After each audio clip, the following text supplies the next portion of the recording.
제9장. 예수께서 길을 가실 때에 날 때부터 맹인된 사람을 보신지라. 제자들이 물어 이르되, 랍비여, 이 사람이 맹인으로 난 것이 누구의 죄로 인함이니이까? 자기니이까 그의 부모니이까? 이 사람이나 그 부모의 죄로 인한 것이 아니라 그에게서 하나님이 하시는 일을 나타내고자 하심이라. 때가 아직 낮음에 나를 보내신 이의 일을 우리가 하여야 하리라. 밤이 오리니 그때는 아무도 일할 수 없느니라. 내가 세상에 있는 동안에는 세상의 빛이로라. 이 말씀을 하시고 땅에 침을 뱉어 진흙을 이겨 그의 눈에 바르시고, 실로암 못에 가서 씻으라. 실로암은 번역하면 보냄을 받았다는 뜻이라. 이에 가서 씻고 밝은 눈으로 왔더라. 이웃 사람들과 전에 그가 거린인 것을 보았던 사람들이 이르되, 이는 앉아서 구걸하던 자가 아니냐? 그 사람이라. 아니라 그와 비슷하다. 내가 그라. 그러면 내 눈이 어떻게 떠졌느냐? 예수라 하는 그 사람이 진흙을 이겨 내 눈에 바르고 나더러 실로암에 가서 씻으라 하기에 가서 씻었더니 보게 되었노라. 그가 어디 있느냐? 알지 못하노라. 그들이 전에 맹인이었던 사람을 데리고 바리새인들에게 갔더라.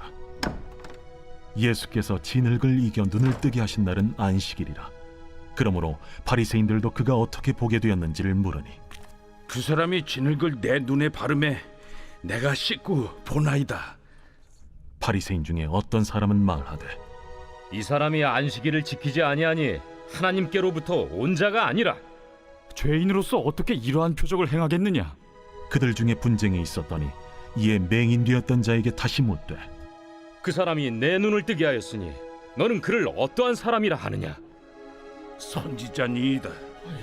유대인들이 그가 맹인으로 있다가 보게 된 것을 믿지 아니하고 그 부모를 불러 묻되, 이는 너희 말에 맹인으로 났다 하는 너희 아들이냐? 그러면 지금은 어떻게 해서 보느냐? 이 사람이 우리 아들인 것과 맹인으로 난 것을 아나이다. 그러나 지금 어떻게 해서 보는지 또는 누가 그 눈을 뜨게 하였는지 우리는 알지 못하나이다. 그에게 물어보소서. 그가 장성하였으니 자기 일을 말하리이다. 그 부모가 이렇게 말한 것은 이미 유대인들이 누구든지 예수를 그리스도로 시인하는 자는 출교하기로 결의하였으므로 그들을 무서워함이로라. 이러므로 그 부모가 말하기를 그가 장성하였으니 그에게 물어보소서 하였더라. 이에 그들이 맹인이었던 사람을 두 번째 불러 이르되, 너는 하나님께 영광을 돌리라. 우리는 이 사람이 죄인인 줄 아노라. 그가 죄인인지 내가 알지 못하나 한 가지 아는 것은 내가 맹인으로 있다가 지금 보는 그것이니이다. 그 사람이 내게 무엇을 하였느냐? 어떻게 내 눈을 뜨게 하였느냐? 내가 이미 일렀어도 듣지 아니하고 어찌하여 다시 듣고자 하나이까? 당신들도 그의 제자가 되려 하나이까? 그들이 욕하여 이르되, 너는 그의 제자이나 우리는 모세의 제자라.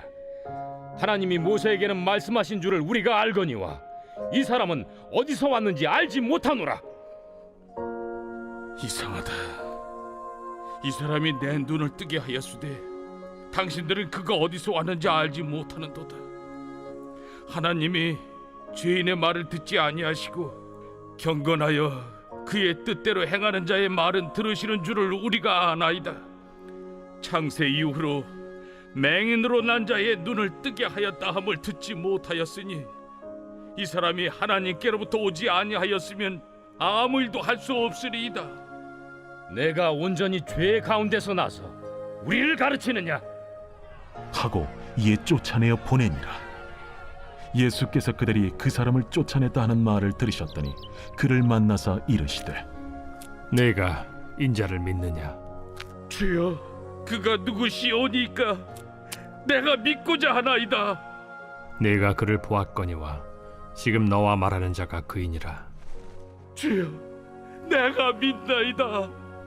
하고 절하는지라.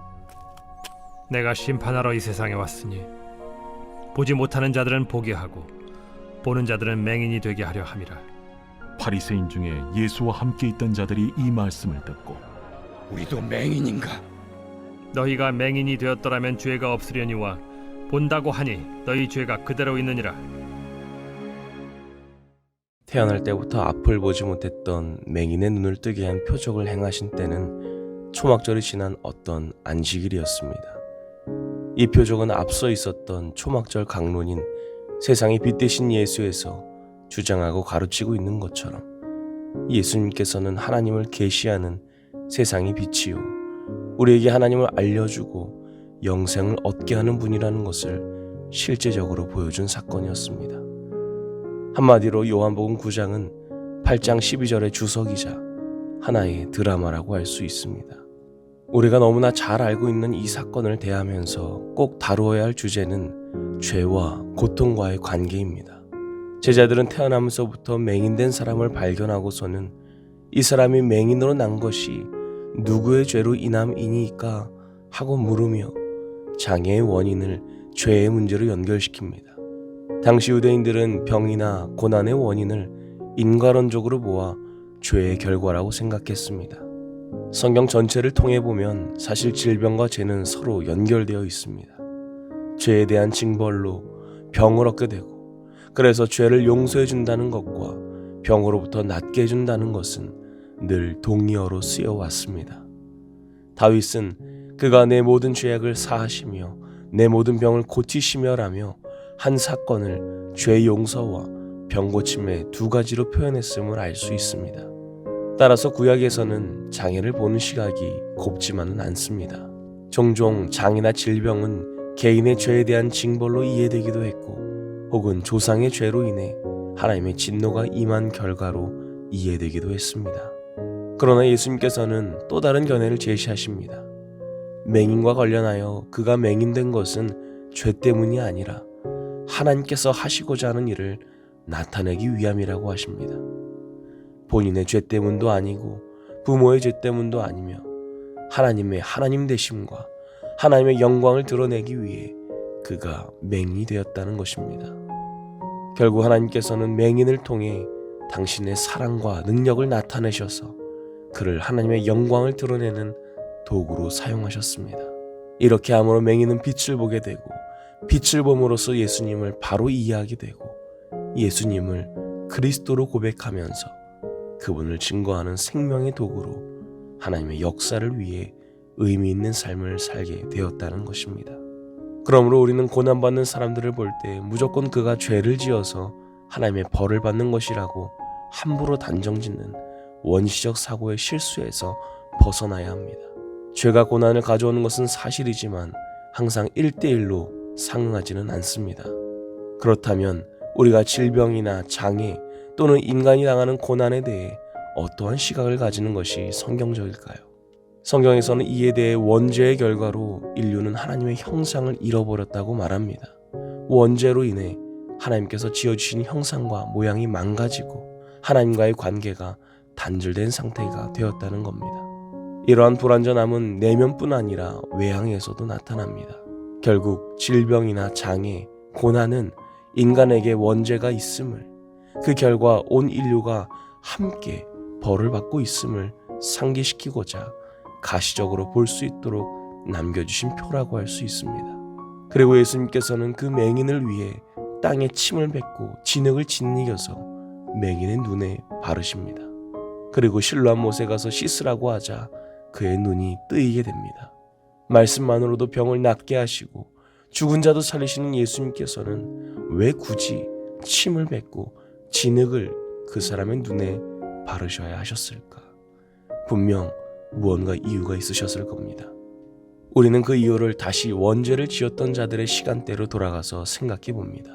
사람이 흙과 관련된 사건은 성경에 딱 2번 나오는데 그 한 번이 오늘의 본문이고 또 다른 한 번은 창세기 2장 7절입니다. 여호와 하나님이 땅의 흙으로 사람을 지으시고 생기를 그 코에 불어넣으시니 사람이 생명이 되니라.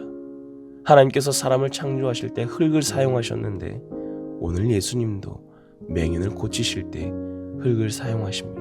이를 구속사적 관점으로 본다면 재창조였습니다. 하나님의 가장 아름다운 창조물이었던 인간이 하나님과 같이 되려는 마음으로 인해 그 형상은 파괴되었습니다. 그리고 오늘 예수님께서는 망가진 하나님의 형상을 대표하는 격으로 태어날 때부터 맹인이었던 자를 고치시고 회복하시기 위해 흙을 사용하셨습니다. 그리고 가서 씻으라고 했던 실로암의 뜻은 보냄을 받았다입니다. 하나님께서 보내신 예수님, 아니 당신이 직접 스스로 이 땅에 보내지신 분으로 병자를 고치시고 믿지 않던 자들을 구원하시는 사역을 행하십니다. 이 모든 사역이 곧 재창조의 과정이라고 할 수 있지 않겠습니까? 우리는 예수 그리스도를 통해서만 새롭게 변화될 수 있는 것 아니겠습니까? 그런즉 누구든지 그리스도 안에 있으면 새로운 피조물이라 이전 것은 지나갔으니 보라 새 것이 되었도다. 맹인의 치유는 단순히 실로암 못에서 눈에 묻은 흙을 씻음으로 치유된 것이 아닙니다. 예수님께서 그 눈에 흙을 바르셨을 때, 아니 그보다 앞서 예수님께서 지나가시던 그 길에 맹인이 있을 때부터이지 않았을까요? 매일같이 아무것도 보이지 않는 밤과 같은 시간을 보내며 살아왔던 그가 이제는 과거의 모든 괴로움과 아픔으로부터 치유되어 빛을 볼 수 있게 된 것, 이것이 빛 대신 예수님을 스스로 나타내신 사건이 아니었을까요? 그런데 그 맹인은 그토록 보고 싶었던 세상을 보게 되자마자 예수님 때문에 그 세상에서 출교됩니다. 눈만 뜨면 이전보다는 더 나은 삶을 살 줄 알았던 그가 이제는 자신을 고쳐준 예수님 때문에 그가 속한 공동체로부터, 부모로부터 버려지게 됩니다. 괜히 예수님 한 분 지키겠다고 했다가 손해가 이만저만이 아니었습니다. 그러나 이제는 모든 희망이 끊어졌다고 여기는 순간 예수님께서 그를 다시 찾아오십니다. 예수께서 그들이 그 사람을 쫓아냈다는 말을 들으셨더니 그를 만나사 이르시되 네가 인자를 믿느냐. 영어 성경으로 보면 He had found him.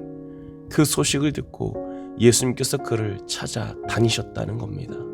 캄캄한 밤에서 겨우 탈출했던 그가 예수님 때문에 또다시 캄캄한 밤을 만났다는 것을 들으시고는 그를 계속해서 찾아 다니셨습니다. 그리고 모든 것들로부터 버림받고 터벅터벅 걸어 나오는 그 사람을 향해 예수님께서는 그 어떤 위로의 말보다 먼저 물으셨던 말씀이 있었습니다. 네가 인자를 믿느냐? 지금 나 때문에 모든 것으로부터 거절당하고 버림받았는데 그래도 나를 믿을 수 있겠느냐? 출교까지 당한 그의 입에서 나온 대답은 이랬습니다. 주여, 내가 믿나이다. 그 짧은 한마디에는 이런 고백이 담겨 있지 않았을까요? 주님, 그래도 주님을 믿습니다. 평생의 어두운 밤을 끊어내신 분이 당신이신데 제가 어디로 가겠습니까? 설령 제 앞에 다시 밤이 찾아온다 하여도 주님께서 그 밤을 통과할 힘을 주실 줄 믿습니다. 그러니 이제 밤이 와도 두렵지 않습니다. 오히려 그 밤이 지나고 찾아올 밝은 햇살이 기대가 됩니다. 우리가 비록 그 밤을 지난 중이라 할지라도 두려워하지 않을 수 있는 이유는 주님이 그 밤에 우리를 찾아다니시기 때문입니다. 너희의 밤을 걷어내겠다. 새로운 교회의 밤을 걷어내겠다. 그 밤을 통과하는 내 빛을 보고 따라오거라. 너희를 믿기로 한 나를 끝까지 믿어주거라. 내가 반드시 이루어 주리라. 우리의 밤을 찾아오셔서 그 어둠을 걷어내 주실 주님을 의지할 수 있기를 원합니다. 그렇게 우리의 어두움에 밝은 빛 대신 예수님께서 찾아오신 것만으로 어둠을 몰아내실 것을 믿고 오늘도 주님의 전으로 달려나올 수 있기를 주님의 이름으로 간절히 축원합니다.